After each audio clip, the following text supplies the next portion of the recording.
他来了，他来了，他接到稿子就来了。大家好，我是小强。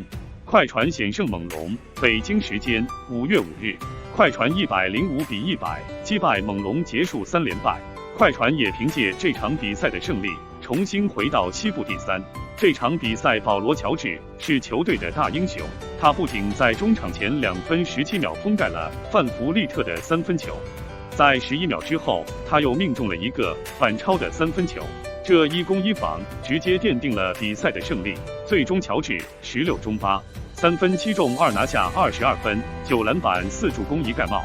快船此役赢球的功臣还有马库斯·莫里斯，他全场比赛33分钟11中8。3分5中4，拿下22分，6篮板2助攻1抢断，命中率72.7%，三分命中率80%。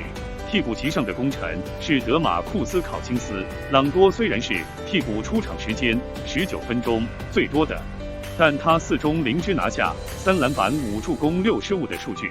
考辛斯14分钟却拿下7分6篮板1助攻1盖帽的数据，命中率75%，三分命中率100%。考辛斯此役的表现也极度高效，首节面对肯伯奇在篮下强硬打成，次节命中1个3分球，在篮下单吃斯坦利·约翰逊。考辛斯的状态是越来越好，他加盟快船后好似脱胎换骨一般。快船在4月1日宣布会跟考辛斯签下1份10天短合同，随后又跟他签下了第2份10天合同。在4月27日，快船官方宣布将与考辛斯续约至赛季结束。换言之，考辛斯的表现打动了快船管理层，他被火箭裁掉后，在快船迎来了第2春。考辛斯在快船打了11场比赛，场均只有13.2分钟的登场时间，拿下8.1分、5.1篮板、1.2助攻、0.36抢断、0.45盖帽，命中率52%，三分命中率47%。这数据比在火箭优异太多了。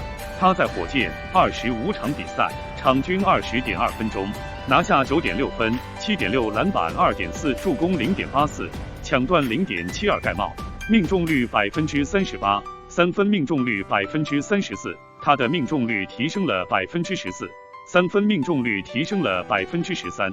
考辛斯的每36分钟数据已经超过了湖人签下的安德烈·德拉蒙德。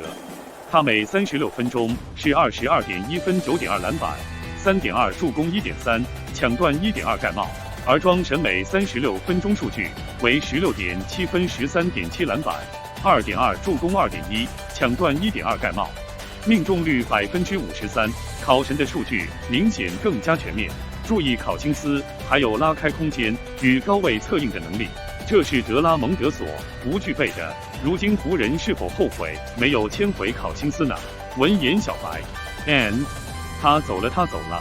右下角点个赞，再走啊，老板。